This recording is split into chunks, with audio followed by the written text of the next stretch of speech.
Hi everyone, welcome to another GoDaddy Pro Meetup. My name is Marcus Burnett, and I'm on the GoDaddy Pro team here. Today, joining me, I have Alycia Leno, Director of Content at GoDaddy. Alycia was previously the marketing manager for Sucuri and now manages GoDaddy Pro Content team, where she educates pros on growing their businesses and helping their clients succeed. How are you today, Alycia? I'm doing great. How are you, Marcus? Awesome. Doing really well. I'm excited to pick your brain a little bit about accessibility and content today. Before we jump in, though, I do have a couple of notes. I will be monitoring the chat for any questions that come in. So those of you joining us here on the platform live, please do make sure that you ask your questions in the chat area, and we will get to those as we go throughout the session. And also, this is being recorded.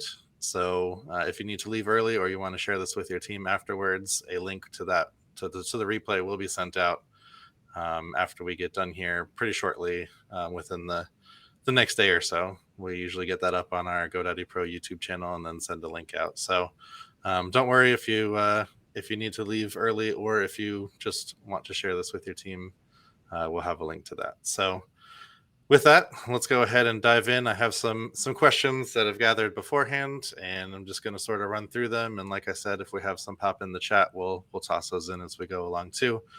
But first, let's start by asking the most important question. Why? Why is accessibility important in general or on the web more specifically?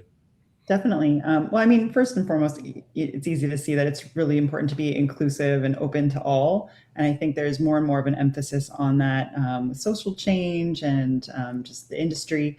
Also with the pandemic, the shift to everything online just makes it ever more important for people to access services regardless of their abilities.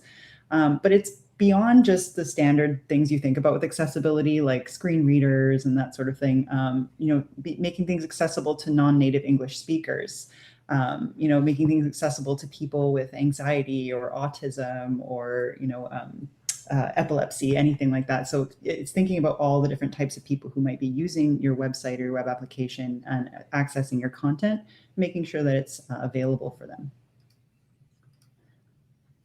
Yeah, absolutely. There's a couple of things that are important to think about too. Sorry, just to, I'm in Canada, so we have different accessibility standards than in the States. But if you go to ada.gov, you'll also see that there's an increasing amount of lawsuits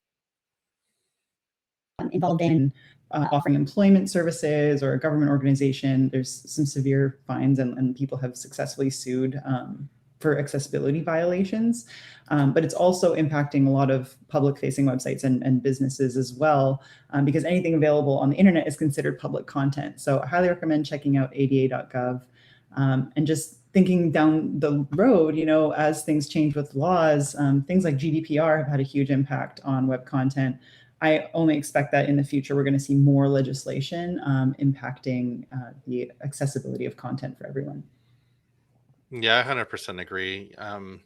Just starting off there with even just the moral obligation makes total sense to me. But beyond that, there are business implications, right? Like you said, with the lawsuits and all that, I think it's important for, in that sense, for people to look at their local laws. Like you said, GDPR kind of, I want to say in some ways paved the way, I think, for how everyone looks at accessibility and privacy on the web. And it's just going to spider from there to everyone else. I think as a consumer, as someone who has to think about accessibility, it's a lot of work, and building that into things on the web is hard. But as a consumer, knowing that there are things in place to protect your privacy and make things accessible to you, I think is fantastic. And I think that I'd love to see that push beyond just GDPR in Europe and into everywhere else as well.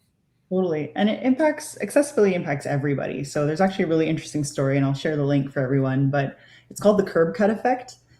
So in the 1960s, curbs at the corners of streets went all the way around. There was no grade to make them accessible. And Ed Roberts was an activist, a graduate at UC Berkeley, who was paralyzed as a result of polio. And he allegedly went out with his friends at night and tore up all the corners of the sidewalks around Berkeley and installed their own ramps. And this action eventually led to a city policy where curbs were cut and the little grades were installed everywhere. And now you see them literally around the world everywhere. But the biggest thing that came out of that was it wasn't just for people in a wheelchair, but people on bikes, strollers, the elderly with walkers, people carrying luggage or loads on dollies and stuff like that. We're all able to use this. So by making things accessible with your content and your website, you're actually making it accessible for a much larger group of people than you may realize.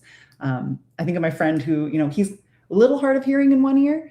And I've noticed that when we watch movies and we watch with captions on, he understands a lot more of the plot and stuff because he's actually for sure hearing everything. But, he isn't typically someone who would use subtitles or closed captions. But there's a lot of people who have, issues with things like motion graphics and stuff like that can be distracting. And so just being more aware of who might be consuming your content and making sure it's available to them will help make your product, to make your content more accessible and more popular with people.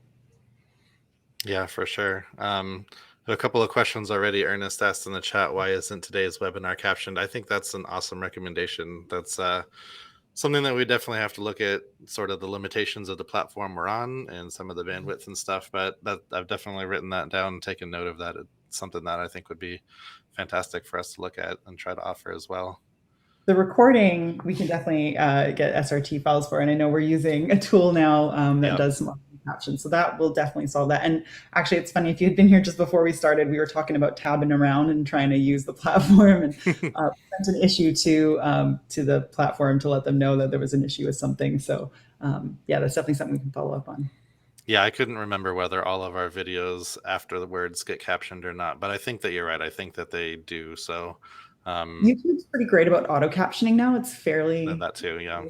I mumble sometimes, so I should probably enunciate better. That's another accessibility. Learn how to speak properly, Alycia.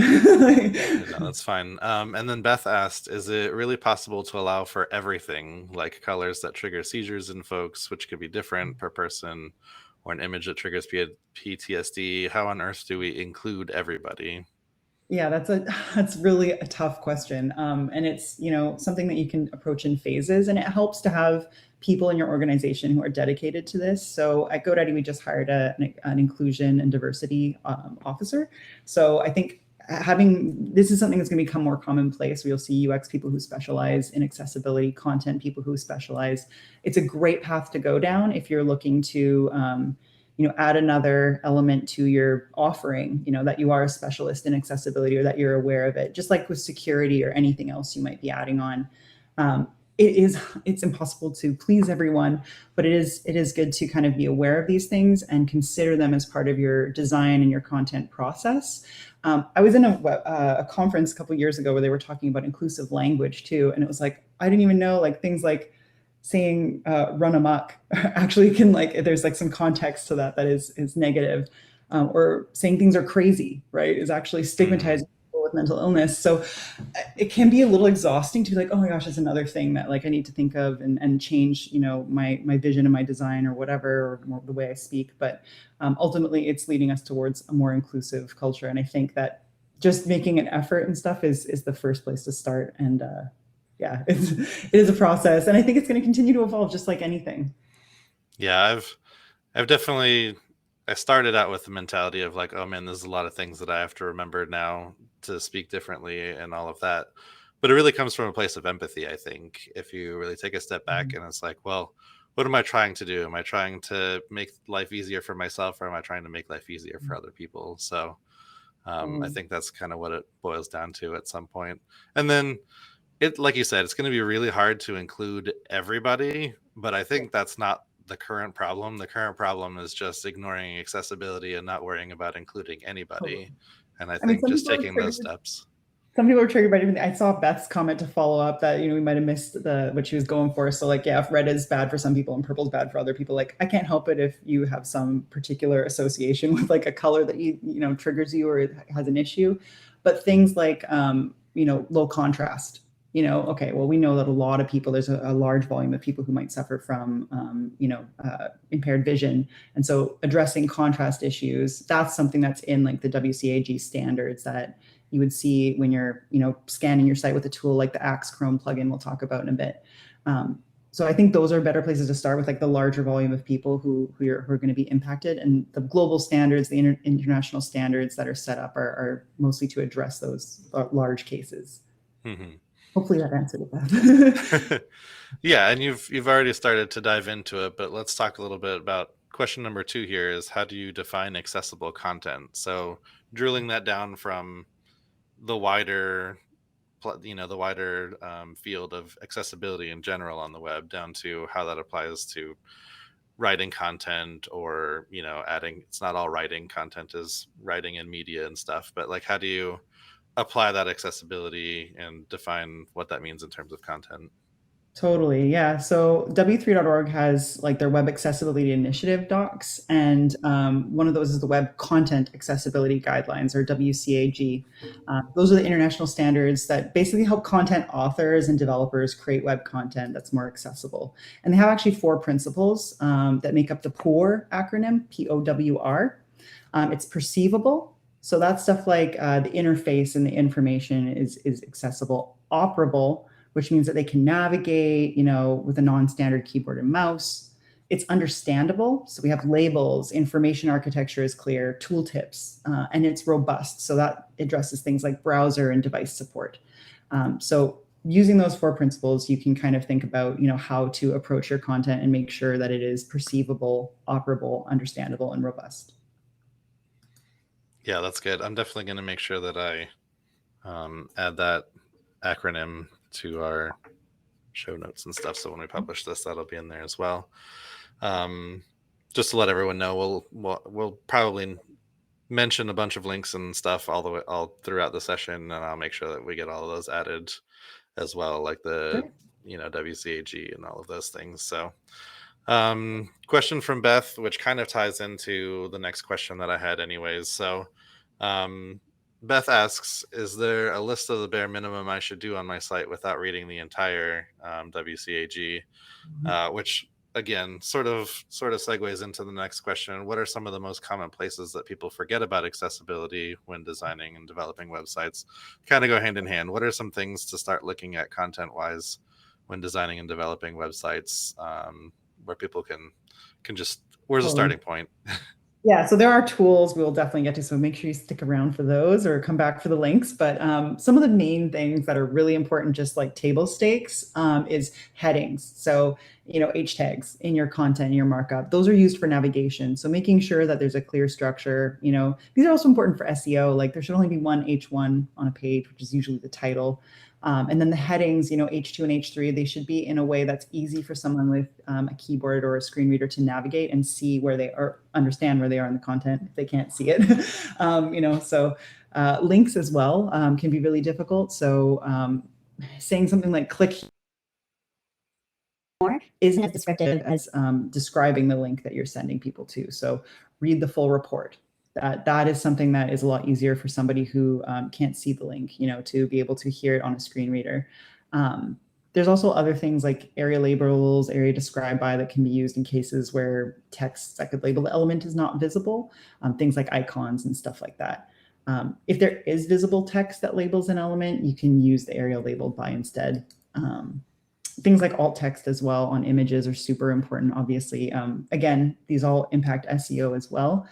So there's, again, that concept of accessibility doesn't just help people who have issues with accessing a web page and the content. It helps everybody. It helps everything. It helps Google even understand your content.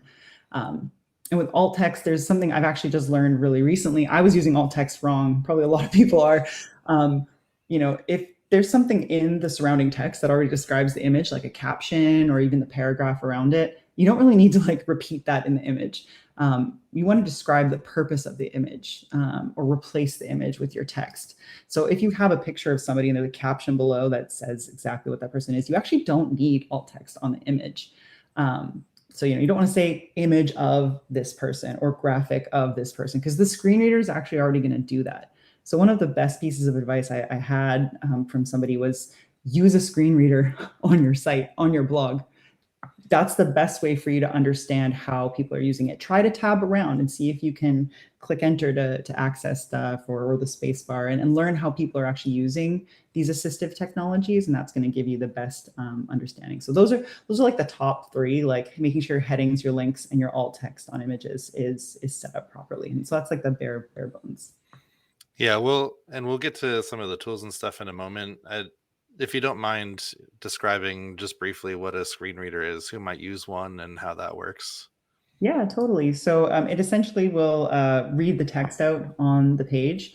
There's a really great video actually I can send, or you can look them up on YouTube, of people using screen readers, and it'll allow the person to understand, when they're accessing a heading. They can read actually quite fast, and people can understand the content quite quickly with a screen reader. So it'll read through every element that it sees, and it'll describe them. So things like in HTML describing the labels on a form and stuff, those will be read aloud to the person who's accessing the page and allow them to interact with them. Yeah, so for like vision impaired or whatever, and do those that combo with like keyboard accessibility to some degree, or is that voice controlled by the person? I'm not super extensively knowledgeable in the types of tools that are out there, but there's a ton, and some of them aren't even, just the typical screen readers that you would use for the visually impaired. But there's also people who have like limited mobility, who might, only be able to, use a couple of fingers or something to access a keyboard, or a modified keyboard to access a page. So all of those things, are just controlled differently. So you can definitely look into the options, but for the most part, most computers like a Mac and stuff come with the screen reader built in. A lot of us, when setting up our devices, will get that option to have the accessibility features, and you can turn them on or off at any time. Cool. Yeah, we have I think we have someone speaking on SEO accessibility next week some, but it's cool to hear that, if you're setting things up for search engines properly, like your headings and stuff, making sure your navigation is in the right place and laid out correctly and all of that stuff, and semantically coded or whatever, that goes a long way in dealing with some of the accessibility stuff to begin with. Totally. Googlebot can't see, right? So Yeah, exactly. sure that the crawlers can see the page the way you want them to, and having good, clean markup is definitely a cornerstone of that. Yeah, we have a few other questions coming back into the chat here, so let me scroll back up and look at a couple of them. Beth asked, what is the risk that I or my small business clients will be sued over accessibility? That's a good question. So I'm still learning more about this myself, but if you go to ada.gov, if you're in the States, they have a description about the different titles. So Title I is for any employment. So it's access to employment. That was the main issue with making sure that websites are accessible so that there's equal access to employment. Government websites as well. A lot of them are getting sued if they're having issues, and there's been a huge increase over the past few years in the number of lawsuits. But it gets really tricky when you're talking about just a public-facing website. If it's on the internet and it's public-facing, it's not a private website. Even though you have a private business, it's still considered a public website. So I don't have a lot of examples right in front of me, but I do know that it is something that I could see, even if it's not a huge risk to you now and you're not as concerned about it, it may be something that we see coming into legislation at some point. So I don't want to speculate too much, but Yeah. I would say it's better to be ahead of the curve and future-proof your website by thinking about these things, if that's the biggest concern that you have, right? Yeah, I think the conceptual answer there, I think, is you run a risk now, but it's just going to get greater. So it's definitely something to continue to look at and pursue and pay attention to as you maintain sites and build new sites. Yeah. Beth asked also, what are the disabilities I should be focusing on? Like Ernest said, hearing impaired and sight impaired first. I have a couple of thoughts, but I'll let you start. Those are probably the most visible ones. Those are the ones that have the most like kind of markup solutions and that kind of thing. But I would say there, like in my opinion, there's all kinds of a range there. I'll have to find them, but there's these great cards I got at like a WordCamp Europe a few years ago that described like different types of like accessibility issues, and I was really surprised because I hadn't even considered that like anxiety was one of them, and that even just the way you write and, inducing a sense of urgency and like that kind of stuff is actually kind of, Oh, you yeah. know, how many people suffer from anxiety and issues like that. So I think thinking about those things too, it's just something to keep in mind. But somebody told me recently that GIFs can actually be very distracting for certain people, certain issues and that kind of thing. So I didn't know about that. I'm like, I love GIFs. I can't put GIFs in my content now, but you can actually make it so that they're click to play, and that helps make them more accessible. So again, I'm still learning this stuff. I'm not by no means an expert. I have great notes right now, but I highly recommend you check out. And again, more resources at the end, so stick around. But Yeah. there's lots of stuff out there to learn more about this and what's available. Yeah, I was going to say, it's really just having some situational awareness, like you said, with GIFs. If it's going to be on a screen that someone has to have up, then yeah, it's definitely going to be distracting. If it's part of something that can be easily dismissed or scrolled away, then maybe it's not that big of a deal. If you think about the web, of course, I think sight and vision impairments is going to probably play the biggest factor, just because it's a very visual medium. But then when you get to things like videos, like we mentioned earlier, that Ernest was saying about captions, right? Making sure that those that have, hearing impairments have a way to still be able to consume the video content and stuff. So I think it really just depends on the situation. Yeah, captions for video are huge. Contrast and complexity for images is another. I just had a thought too, like what happens in 50 years from now when we're all old and we can't see as well, we can't hear as well. We're going to be part of that group of people who need maybe some help with accessibility to navigate the web or the multiverse or wherever we end up, in the future. So I think there's that to consider as well. That you may find yourself in a position where you're the one who needs more assistive technologies, captions, and that kind of thing in order to better understand the stuff that you're accessing on the web. Yeah, and then Beth is on a roll, so I'll just keep asking her questions for Oh, now. There's a lot of controversy over plugins that are overlays that claim to make your site inaccessible using one line of code. What is your opinion of those tools? I'm guessing like the pop-up things that are not easily dismissed, or I guess maybe there's um, some conversation to be had there with how accessible the pop-up is in being able to dismiss it. Sort of the guessing that. follow-up there is just she just wants to know what to tell clients about the risk if they balk about accessibility. Any advice for talking about accessibility from the standpoint of like an agency owner to clients that are maybe dismissing it? I haven't used those plugins, so honestly, so I don't want to weigh Yeah. in too much, but it sounds like it's similar to like I've used like Google optimized plugins and stuff that overlay onto your existing markup and then add tags. That's what I'm assuming they probably do. So I wouldn't want to weigh in on that too much without testing them out. But I would say that one of the things that I have seen recommended quite a bit is when you're searching for themes, like in WordPress, one of the options is to check the box for accessibility ready. And so those ones have actually been vetted by the community and the accessibility team on WordPress.org. Yeah, I just throw in here, Susan commented as well that one of her clients was sued and had to close her business. So, I think doing a little bit of research and seeing what some of the repercussions are might be a strong enough selling point, I think. That's why stuff like this is important to have like webinars and content about this kind of stuff because even in Canada, like we have a version of Can Spam Castle that's been around since 2014, but a lot of people don't think about Canada and our laws and like cookie banners and things like that. So, but it's one of those things that can have financial legal implications for your business if you're not aware of the legislation. So it's tough to stay on top of these things for sure. Yeah. All right. Back to my questions. I think we've talked about this a little bit already, but other than text, what are some other things to consider when adding images, video, other media to content, maybe sound clips, that sort of thing?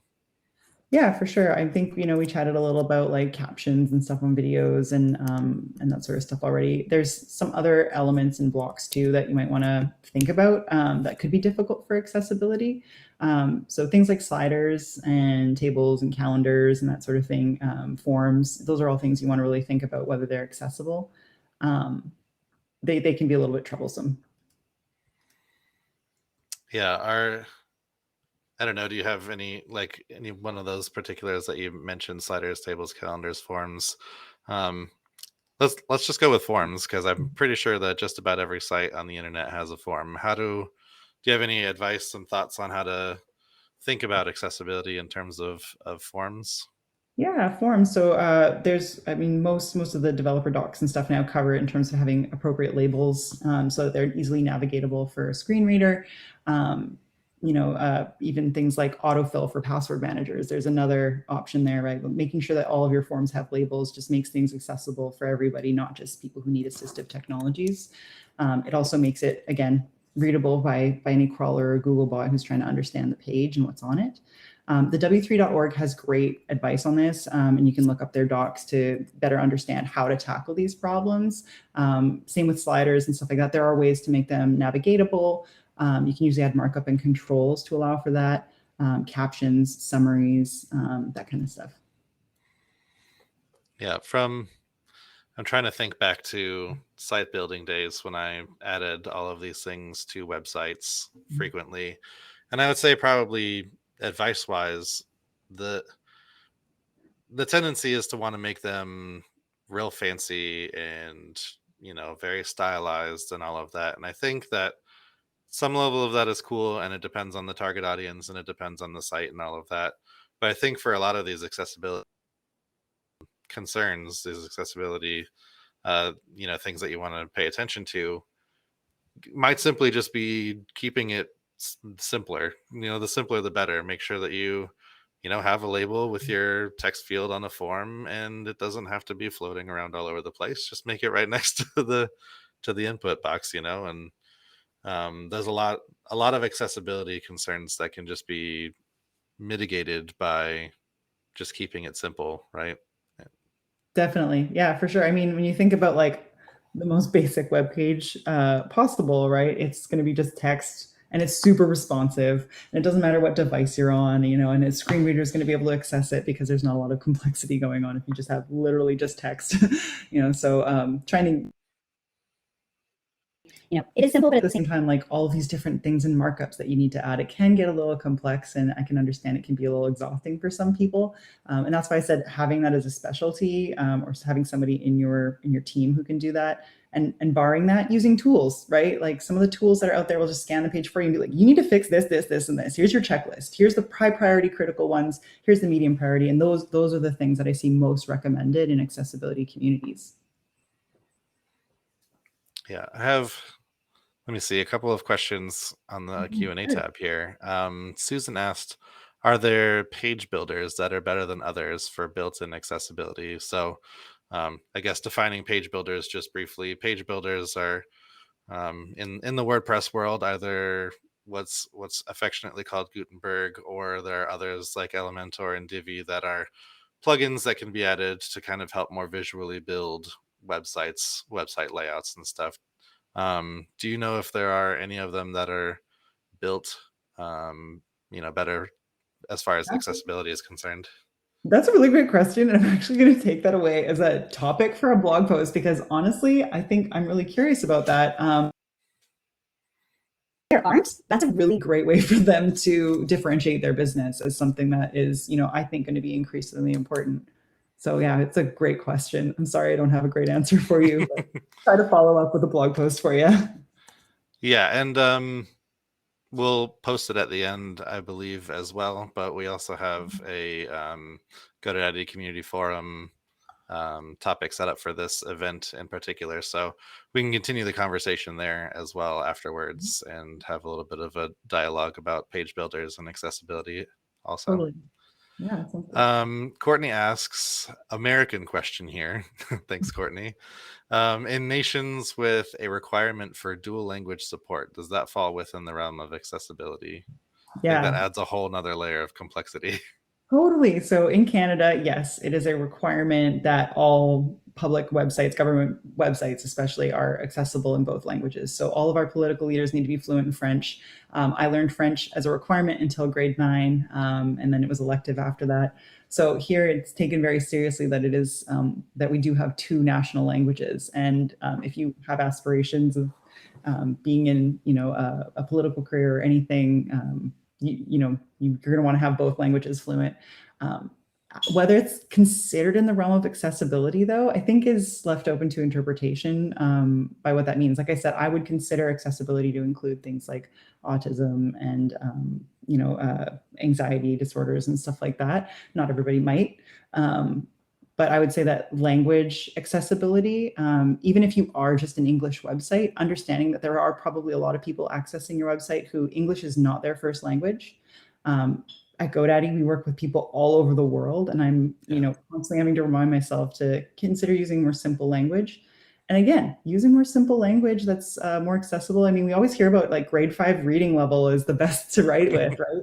And there are tools like the Hemingway app that's really great at helping you make your language more simple. So I would say like language is absolutely important in accessibility, and having options available for people who, if you have a lot of people accessing your website from different countries, different marketplaces, considering localizing it, I would say is definitely an accessibility move.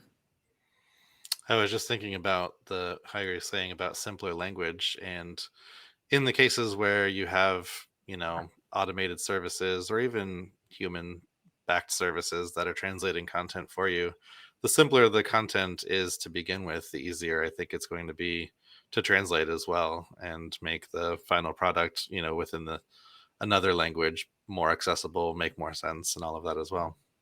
Totally. Yeah. Let's see. Ernest asked quite a while back, and I sort of let it go because I knew that we had a question about it in here. Talk a little bit more about ARIA roles, ARIA roles. I think you briefly mentioned it back when talking about um, accessibility within links and stuff, but um, what are they? What are ARIA roles? ARIA labels, sorry, roles is a type of ARIA label. What are ARIA labels and how are they used? Yeah, so ARIA labels help with things like, document structure, defining widgets, landmarks on the page, live elements to interact with, and all that kind of stuff. So a lot of them are covered by semantic elements in the HTML already, so you don't need all of them if you're using correct markup. Um, Anything without an HTML equivalent, like a presentation or a toolbar or tooltips, those provide information to screen readers and other assistive technologies. So there's a ton. If you want to check them out, the MDN, Mozilla Developer Network, has a great documentation on how to use ARIA labels and roles. Yeah, I guess let's continue down that then. Let's talk about some tools. We've alluded to having some tools that might be helpful. What are Yeah. some tools to think about that will help ensure accessibility and test accessibility for websites?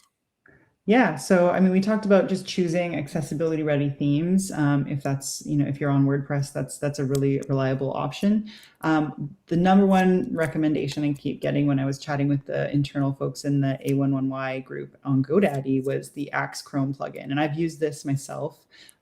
So it's available. I will drop the link in the chat, and we will have it later.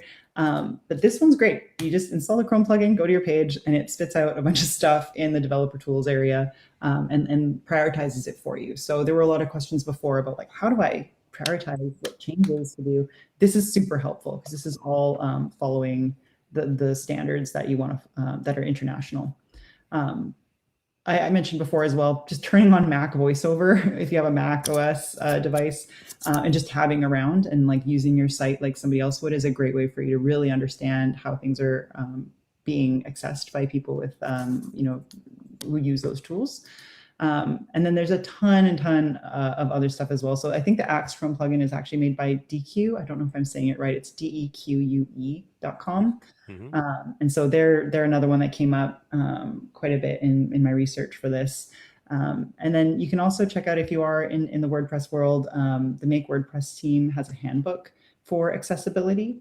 I mentioned the MDN, and there's also the w3.org web accessibility initiative, which is great to check out. Yeah, I can't remember the name of the plugin right now, but I know that there are a few different WordPress plugins as well that help with accessibility, or even in some cases make parts of your sites accessible that aren't currently. So I'll make sure that we include a couple of links there as well. Yeah, and to go back to that person who asked about the plugins with the overlay, I mean, if you want to try the plugin, if it looks like a reputable one, install it, use the Axe plugin, and then see what comes up. And that would be a really interesting, test to see which ones get the least amount of errors. Yeah, does the X plugin, does that take into consideration both like some of the visual stuff and like just the way that the code is semantically laid out? Yeah, it'll talk about things like contrast as well. And there are some Google tools as well, I know, that will also scan your site and let you know if there's any issues with like for mobile accessibility, if like things are too close together, like clickable elements and that sort of thing as well. Cool. Sorry, I lost the screen that I was looking for. Beth asked the question, do you advise having a statement on your site that says we've done our best to be accessible? If you're having problems, please contact us, or something like that? I think that's a great idea. I think it really depends on your brand and where you'd want to put it. I think having something like that on an about page as part of your values would be really great. We're all just trying our best, and at least to show that you're putting in the effort and giving people an option to submit feedback. That's always great. It's always a good idea. Yeah, I think the concern there, and certainly one that I would think about as well if I were an agency owner, was just, there are always going to be folks that are out there looking for an easy target, and having something that at least shows that you're making an effort at accessibility and giving folks a way to contact you to improve the accessibility will often maybe get some of those folks to move on and not try to bother you. I've seen this when people trying to avoid DMCA takedown requests too. Like if you've got like comparative content, putting like, hey, we're doing our best to, have an honest comparison here, or people who are like taking other people's content and something like I tried to find, a way to give this person credit. I don't know where this original source is from, but if it's you, just let me know. So I think those kinds of things are, you're doing your best, right? Kind of hate that that's the world that we live in, but there are always folks looking to make a quick buck off other people's, misfortune. Yeah, there's careers being made out of being experts in this stuff, and not in the good way, unfortunately. But yeah, it is May the 4th, right? Use the force for good, everybody. That's right. Yeah, Courtney shared in the chat the make.wordpress.org/ accessibility. So we will make sure that we include that in the notes, and also wordpress.org/plugins/accessibility checker. Is a WordPress plugin that you can install, and it says we'll only tell you what to fix, not overlays or do it for you. But that's still a great place to start. Install the accessibility checker and get all sorts of information about ways that you can improve the accessibility of your WordPress site. So I'm going to bookmark that and make sure that that makes it into the show notes as well. Scrolling back up, I don't see other questions at the moment. So I will go ahead and ask you, what's one final takeaway for our pros looking to make content accessibility a priority? Really, just to sum up, everything we've said is universal content accessibility makes things better for everyone.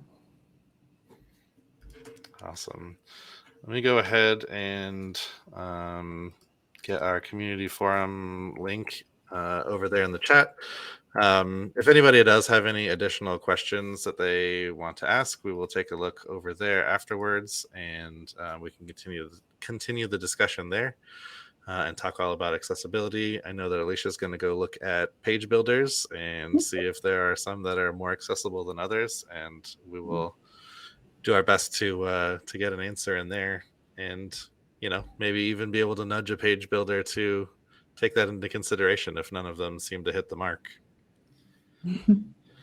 Yeah, so I'll go ahead and wrap us up then for today. Thanks everyone for joining us.